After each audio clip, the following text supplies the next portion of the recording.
안녕하세요. 자원송입니다. 벌써 도노입도 요문론 강설 5번째 시간이 되었습니다. 우리가 선사님들의 이 선어록이나 불교 경전을 읽고 공부하다 보면은 명상할 때 우리의 전전두엽이 활성화되는 것처럼 이 쓰지 않았던 그런 다른 두뇌 영역이 동원이 돼야 됩니다.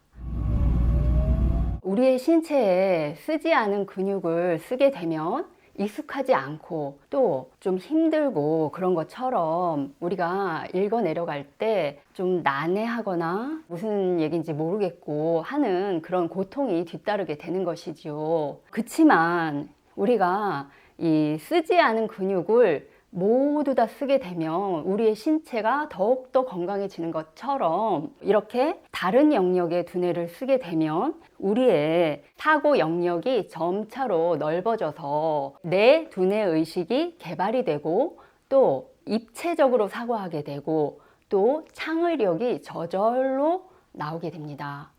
그래서 나의 삶을 다각도로 그렇게 디자인할 수 있게 되는 그런 덕이 있습니다.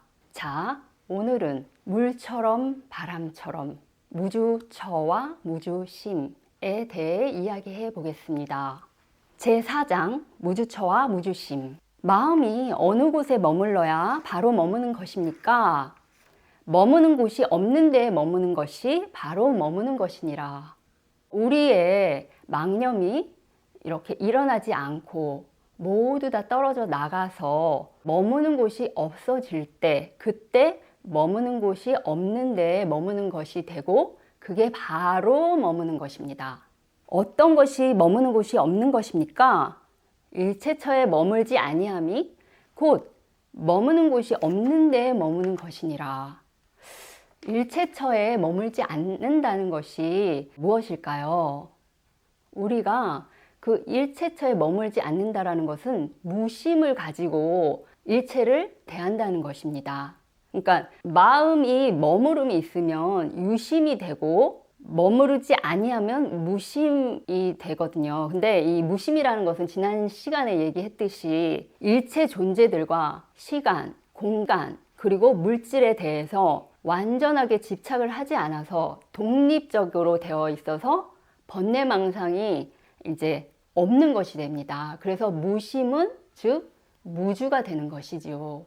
좀 쉽게 더 설명을 하자면 그 어느 곳에다가도 내 마음을 붙이지 않는 것입니다. 사랑이나 미움이나 돈이나 인연이나 또 부처 또 마구니 그리고 허공에조차 우리의 마음을 붙이지 않는 것, 그것이 이제 머무르지 않는 것인데 더 쉽게 한번 말씀을 드리면 우리가 이제 꽃을 보잖아요. 그럼 꽃을 보면 저거 장미꽃인가?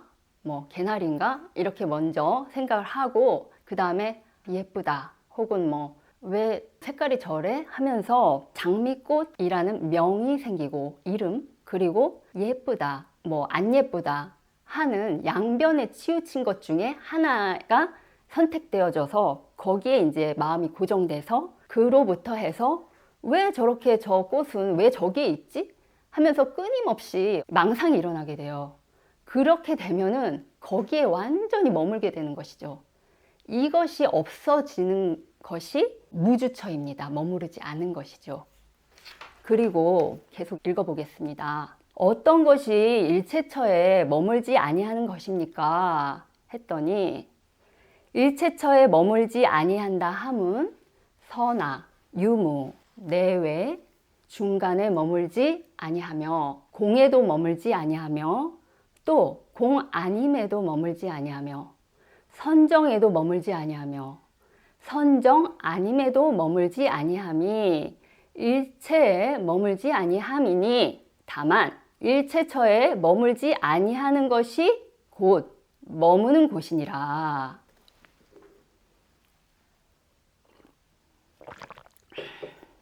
이와 같이 얻은 것을 머무름이 없는 마음 무주심이라고 하고 무주심이 곧 부처님의 마음이니라 라고 하셨어요. 이 공에도 머무르지 아니하고, 우리가 그랬잖아요. 공에 들어야 된다고. 근데 공에도 머물지 아니하고 또 공 아님에도 머물지 아니하고, 지난 시간에 얘기했던 선정에 들어야 한다 했죠. 근데 그 선정에도 머물지 아니하고 그 선정 아님에도 머물지 아니하고, 이렇게 선정을 하긴 해야 되지만 거기에 또 온팡 매달려서는 또 안 된다는 것이죠. 그래서 즉 양변에, 양단에 머물지 않고 양단에서 벗어난 곳에 머무는 것이 무주처이고 중도이고 또 진여가 되는 것입니다. 그래서 중도가 무주처가 되는 것이죠. 그리고 여기 성철 스님의 해설 중에 좀 중요한 부분이 있어서 한번 읽어봐 드릴게요. 일체 양변에 머물지 아니한다는 것이 일체처에 머물지 아니한다는 것이며, 이것을 곧 바로 머무는 곳이라고 말하였는데, 이렇게 표현한 것은 언어의 한계에 부딪혀 할 수 없이 그렇게 말한 것이지 머무는 곳이 있는 머무는 곳을 말하는 것이 아닙니다. 여기서 머무는 곳이라고 하는 것은 마땅히 머무는 바 없이 그 마음이 난다, 응무소주 이생기심입니다. 마음이 난다고 하니까 머무는 곳이 있어서 나는 줄 알면 그 사람은 근본적으로 도노를 모르는 사람입니다. 그래서 머문다는 것은 머무름이 없이 머문다는 것이니 진공요의입니다. 이게 굉장히 중요한 말이긴 한데 이렇게 들어서는 또 우리가 좀 이해하기가 어렵습니다. 머무는 곳이 있어서 머무는 곳이라고 하는 게 아니거든요. 제가 두 번째 시간에 언어도단 심행첨예를 이야기를 하면서 진리가 그 허공에 놓여 있다라고 표현을 했잖아요. 근데 그것도 놓여 있다고 한 게 어떤 자리가 있어서 또 놓여 있는 것이 아니거든요. 그러니까 편의상 이해를 돕기 위해서 그렇게 말하는 것이지요. 그것처럼 여기서 머무는 곳이라고 하는 것은 이제 언어의 한계에 부딪혀서 할 수 없이 그렇게 곳이라고 얘기를 했는데, 이것을 이제 다시 설명을 하십니다. 여기서 머무는 곳이라고 하는 것은 마땅히 머무는 바 없이 그 마음이 난다는 것이다. 이 이야기는 글자라면 다 아는 이야기죠. 응무소주 이생심 말을 많이 합니다. 이것을 제가 한번 설명을 이제 풀어봐 드릴게요. 마땅히 머무는 바 없이 라는 것은 일체 만물의 무심이 되면, 또 상을 가진 내가 사라지면, 또 일체처에 집착을 두지 않으면, 또 마음이 모두 사라져서 양변에 치우치지 않는 중도를 정등각하면, 여기까지고요. 그 마음이 난다라는 것은 비로소 그때 진짜 마음 진여자성이 나온다라는 의미이고, 본래의 내 영혼에 돌아가서, 본래 영혼으로 돌아가서 일체처와 내가 하나가 되는 그런 세상으로 속하게 된다, 이 말이 됩니다. 그래서 그때 비로소 머무는 바 없이 그저 마음이 나는 것이죠.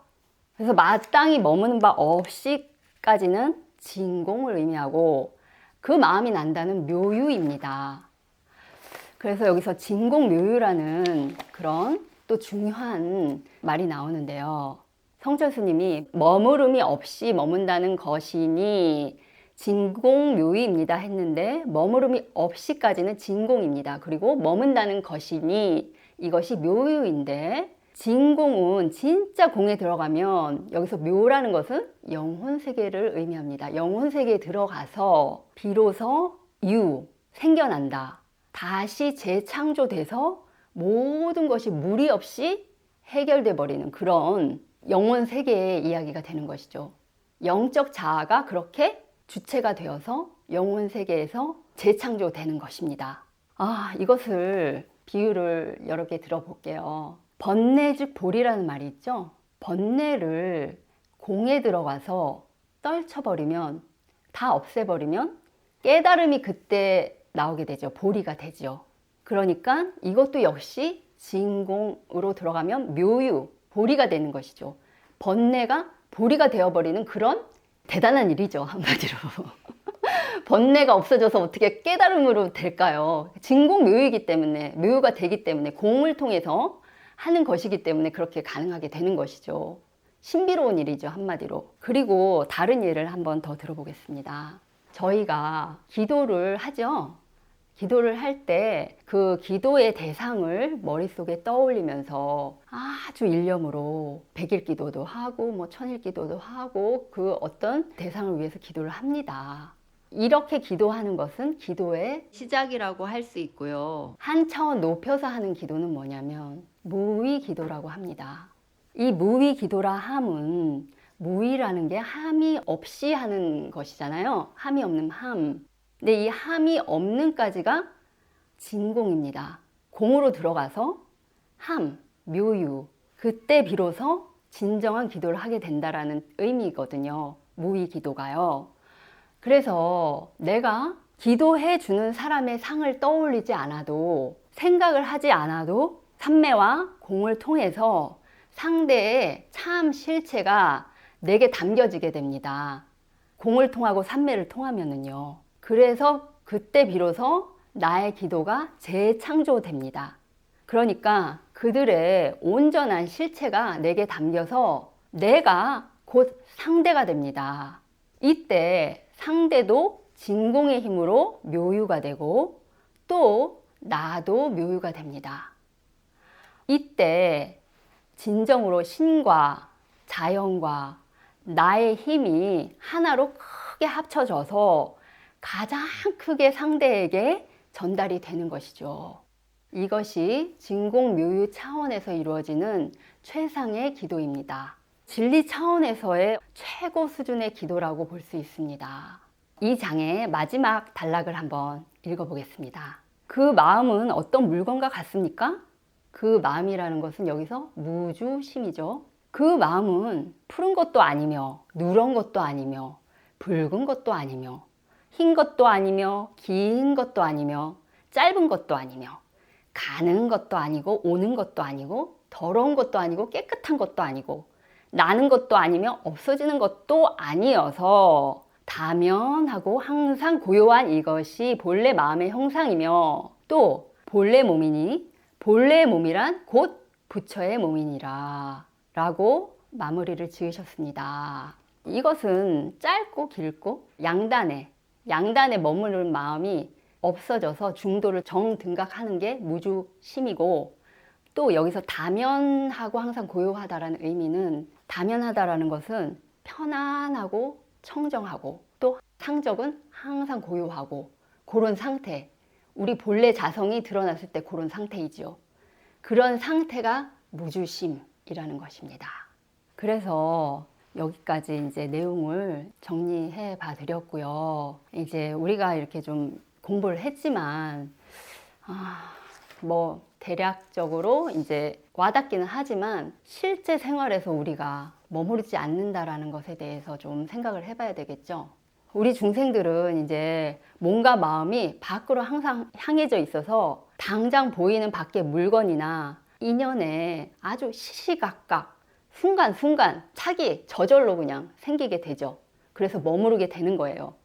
여자, 뭐 남자, 뭐 사랑하는 것, 미워하는 것, 또 인연, 또 내가 사고 싶은 물건, 내가 하는 일, 업무, 또 하여튼 그런 등등에 늘 머무는 것이 어떻게 보면 습이 그냥 되어져 버려 있어요. 물론 내가 돈을 벌기 위해서 하는 일이고 그러니까 이제 일에 머물러야 하는 것은 어떻게 보면 되게 당연하죠. 그리고 결혼하기 위해서 또 사람의 상대방에 대해서 머무르는 것도 당연한 거고 그래서 현상에서 그 어떤 것에도 머무르지 않는다면 살아가는 것이 불가능하겠죠. 그래서 실생활에서 보면 그럼 어떻게 머무는 것이 없어야 한다는 것일까요? 참 어려운 문제인데 집착을 두지 않고 무심으로 머물러야 된다는 것이거든요. 그러니까 일과 사랑을 할 때 최선을 다해서 하되 그러되 그 대상에 집착을 하지 않고 내 안입이 설신이가 그냥 계속 붙들려 있지 않고 또 영혼 의식조차 붙들리지 않아야 됩니다. 독립되어 있어야 합니다. 아무리 사랑하는 사람과 사랑하더라도. 그리고 무심이 되어야 하는 것이죠. 무심으로. 그래서 최종적으로는 어떻게 돼야 되냐면요. 지혜와 자비를 갖춘 내 존재 근원 자체로 그렇게 자성으로 머물러야 한다는 것입니다. 결국에 우리는 이 도를 가야 된다는 것이죠. 모든 것에 머무르지 않고 이렇게 하려면은요. 이 시간에 마지막을 제가 한라산 영실의 산신님과의 대화로 마무리를 지으려고 합니다. 사랑도 벗어놓고 미움도 벗어놓고 물처럼 바람처럼 살다가 가라하네. 어디서 많이 들어본 시이죠? 앞에 몇 문장 더 있는데 생략하고 시를 떠올려 주셨어요. 이 시를요. 물은 항상 움직이면서 끊임없이 흘러가죠. 또 바람도 뭉쳤다 흩어졌다를 반복하면서 변화하지만 한 가지 순수한 그런 성질이고 또 우리 이 세상에 꼭 필요한 것이죠. 그러면서 묵묵하게 자기 일을 해 나가고 있습니다. 이 물과 바람처럼 그 어느 곳에서든지 때로는 있는 듯이 없는 듯이 있고 또 가득 채우기도 하고 또 순간 비어버리기도 하고 그러면서 세상에 필요한 존재가 되어라 라고 이 영실의 산신님이 말씀을 하셨어요. 그리고 부동신과 하심으로 내가 잘게 쪼개져서 사람들 마음속에 박혀서 씨앗이 되어라, 불성의 씨앗이 되어라 라는 말씀을 하셨습니다. 이 산신님의 당부의 말씀이 바로 무주처이고 무주심이고 응무소주 이생기심이며 진공묘유입니다. 네, 오늘은 여기까지 하겠습니다. 감사합니다.